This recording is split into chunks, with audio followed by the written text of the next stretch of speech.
Are you ready to revolutionize your relationship with money? Welcome to the Finding Financial Freedom podcast with the Frugal Physician, where I, Dr. Disha Spath, will be your companion on this exciting adventure. Get ready to conquer debt, build wealth, and embrace a mindful spending lifestyle that will empower you to live life on your own terms.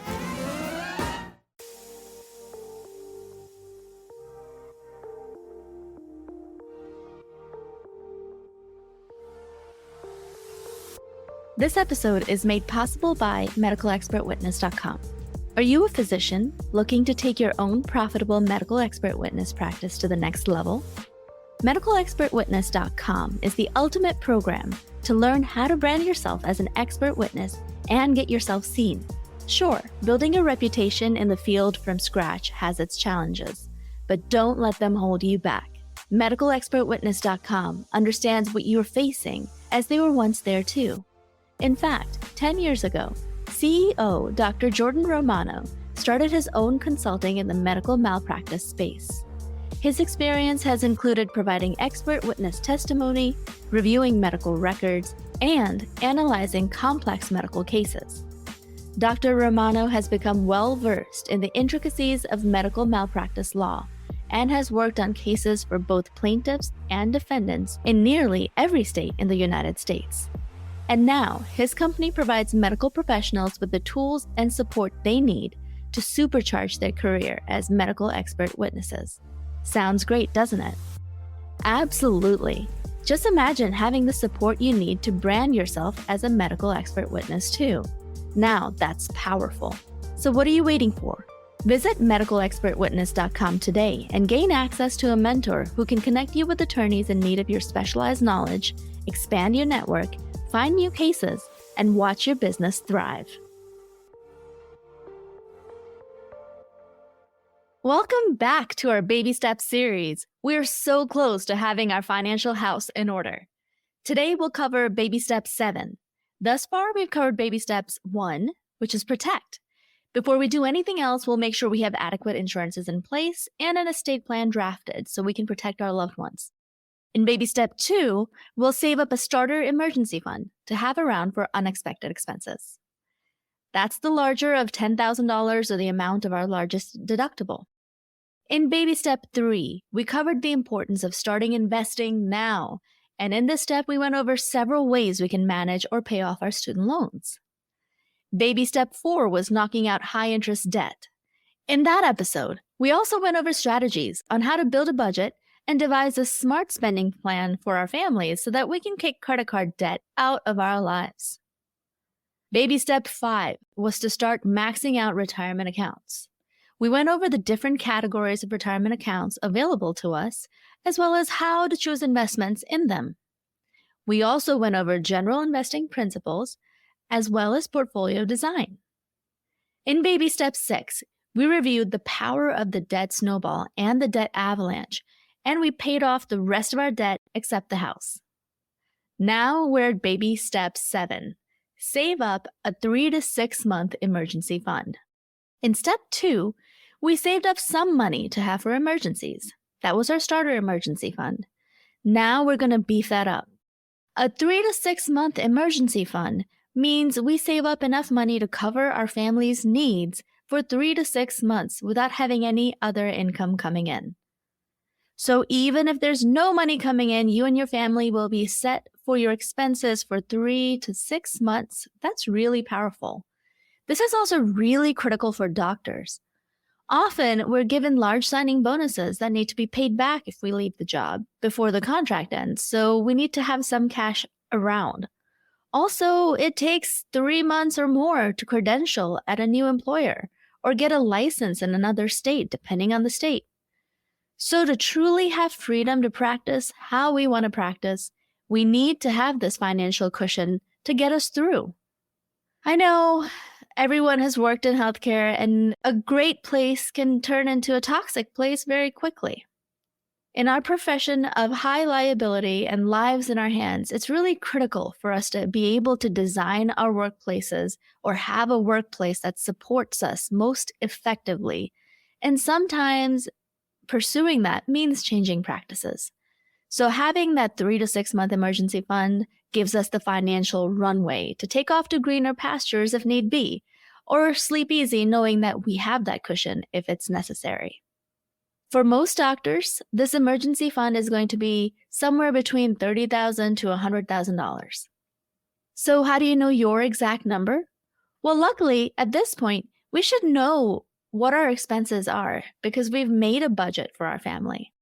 So just take a look at that budget or spending plan and add up all of your fixed and variable expenses that are true needs for your family. You can leave out the want categories like shopping and entertainment because those can be pared back if you are in a crisis situation. Since Josh and I have rental properties, we also set aside some funds to have for those properties in case rent doesn't come in and there's a large expense. Having that accessible money there is essential for peace of mind for me. So let's talk about where to keep this money. Obviously, this is a really large sum of money, and a lot of people would like to see this money go to work earning interest. But keep in mind, that's not really this money's job. It's not there to make you money. It's there for you in case you need it. It needs to be liquid enough to get to within a day or two. But we all know that inflation is sky high these days. So we certainly don't want the money sitting around devaluing either. We need it to earn some interest. So where should we keep this money? Well, one option is cash in the home, but the cash will sit and devalue due to inflation. Another option is just a regular checking or savings account. Unfortunately, the returns on these regular checking or savings accounts are meager, usually from 0.1 to 0.6% according to Bankrate these days. Another option is a high-interest savings account. A lot of people keep their emergency funds in high-interest savings accounts. Most of these accounts are online banks that provide a much higher rate of return. The rates of return on these accounts vary as the Federal Reserve raises or lowers the interest rates. The Fed's hiking of interest rates recently has been bad for borrowers, but it's been good for savers to get a little higher return on our savings. Funds in these accounts are a little less liquid than the usual savings account. Usually, the money must be transferred between banks for use, and there's usually no direct checking or cards available to get at the money. There may be a minimum balance required to save on fees, or a limited number of transactions per year in these accounts. But that makes them perfect for an emergency fund, because hopefully you're not having emergencies more than 4 or 5 times a year. Banks like Ally, SoFi, and Laurel Road offer these accounts. There are many others. You can do a quick Google search and find the best rates. Whichever bank you do choose, make sure you look to see if they are FDIC insured. Also look at the fee structure and the accessibility of the money. Some of these banks also offer CDs or certificates of deposit with a little higher rate of return. CDs have a minimum term to get the full interest so that they can be a little less liquid. But banks like Ally also offer no penalty CDs that can be cashed in the event of an emergency before they mature without any penalties. So those are an option. Some people do CD ladders where they put certain amounts of money for different terms so that it all matures at different times, so it's a little bit more accessible. Then there are money market accounts and money market funds. They sound similar, but they're actually quite different. Money market accounts are savings accounts at banks that are usually FDIC insured. They generally offer slightly higher rates of return than regular savings accounts, but are lower in return than high-yield savings accounts. The average rate, according to Smart Asset, of returns in these money market accounts is between 0.01 and 3.45%. But they provide more liquidity in that you can generally write checks from them and make ATM withdrawals. So that's the pro. Each bank has a slightly different rule set though, so make sure you read the fine print on the account's rules. So unlike money market accounts, which are savings accounts, money market funds are offered in investment accounts as cash equivalents. Whenever you transfer cash to a brokerage account, it sits in money market funds until it's invested in stocks and bonds, for example. They're generally not FDIC insured, but they may be SIPC insured like other brokerage accounts. Remember, we went over the difference between these in episode 8, so go back and check that for a refresher if you need. Money market funds generally have similar rates of returns to high-yield savings accounts. Sometimes the returns are even higher, but they do have an expense ratio, whereas you can find high-yield savings accounts with minimum to no fees, if you maintain their minimum balance. Some people use backdoor Roth IRAs as an emergency fund. Generally, if you withdraw earnings from a Roth IRA before the age of 59.5, you can be subject to income tax and a 10% penalty. But just the contributions can be withdrawn tax and penalty free from Roth IRAs. So that's in contrast to the earnings. The earnings usually do have a penalty if you withdraw them before the age of 59.5. There are some exceptions. Earnings can be withdrawn penalty and tax-free if you're over 59 and a half in age and it's been 5 years since the contribution was made.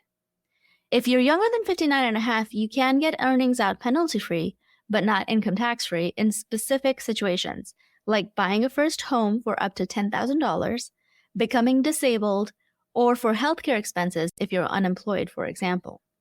But use caution and consult a professional before you do so. In general, I shy away from using Roth IRAs as an emergency fund simply because I don't want to get in the habit of withdrawing money from retirement accounts before retirement. That money is so much more powerful when it's invested for a retirement and it earns tax-free compounding growth. I don't think it's a good idea to start thinking of retirement money as accessible spending money before retirement, but it's good to know that this money can be accessible if there is a true emergency. Finally, I want to mention I-bonds. Some people have been buying I-bonds for greater return on their savings because they've been offering high rates recently because inflation has been really high. They've been up to 9% recently. I-bonds are bonds whose return is based on the rate of inflation, and they're backed by the full faith of the U.S. government. They offer tax-deferred savings. Growth is not taxed until the bond matures in 5 years, and then it's taxed at regular income tax rates. But the money can't be withdrawn for the first year without penalty. If a bond is cashed between years 2 and 5, the last 3 months of interest is lost, but there's no penalty. Also, the rate is a combination of a fixed rate and an inflation rate that's announced twice a year. So you can put $10,000 per person or entity in these bonds, but I don't think it's a great option for emergency funds because the funds are completely illiquid for the first year. So if you're going to put money here, you need to be prepared not to need that money in the next year. It's generally a good idea to match the investment with the investment time horizon. I-bonds may be great for someone who's looking to save money to buy a house in 5 years, for example. So remember to look at how long you need to be invested in something and when you can get your money out. So in conclusion, there are a lot of options out there where you can park your emergency fund money. Most people put it in a high-yield savings account, a money market account, or a money market fund. Some people put them in CDs. Don't go chasing yields with this money, though. A lot of people will look for, changing banks to move their emergency fund from one place to another whenever the interest rates go slightly up. Most of these funds or accounts will adjust their interest rate return depending on what the Fed is doing anyway. So just pick an account that has good yields, low fees, and has adequate insurances to protect your money. This 3 to 6 month emergency fund will give you the financial flexibility to design your ideal practice. Once you have this money saved up, you will have achieved financial stability. Next week, we'll go into Step 8, Invest, Live, and Give. We'll talk about how to set up our financial runway to early financial independence and freedom. Isn't that so exciting? We're almost there. Now for the tip of the day. Amazon Prime Day just passed. Did you guys find some good deals? The truth of the matter is that these deals are often a huge marketing ploy. They bank on you buying a ton of stuff you don't need when you go on their site enticed by something that was on sale. I am totally guilty of this, so I don't fault you, but here are some ways I've found to moderate the spending, especially on days like Amazon Prime Days that are super hyped up. So first thing, I try to make a list of the things I really need, but I give myself a day or two to really think about if it's a need or not and when I want to buy it. Whether you want to put it in your shopping cart or save it for later, just let it marinate for a couple of days if it's not an emergency. Give yourself time to think about it.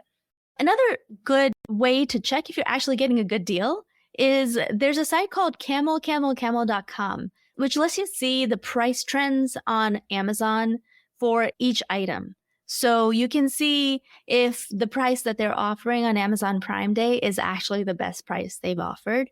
Or you could set an alert. If you really want, say, a Roomba, for example, this is what I did when we bought our Roombas. I set an alert for whenever the model I wanted would go to the lowest price possible. It just emailed me, and it was a random day and a random time of the year. It was not Prime Day. That's when I bought it. For some reason, the prices fluctuate according to their algorithm, and sites like Camel will alert you when you do get a really good price on an item. So that's it for today. Now, a final word from our sponsor.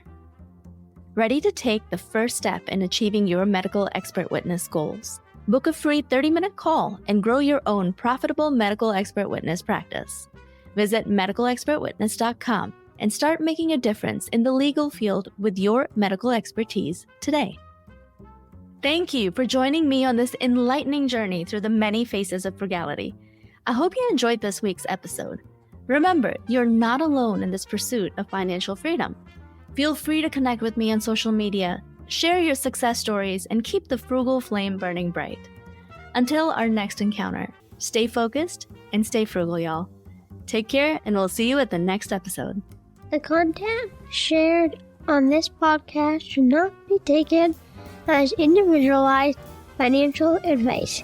We are here to share our knowledge and experiences, but it is crucial to consult with professionals such as accountants, financial advisors, or attorneys who can provide personalized guidance based on your specific needs.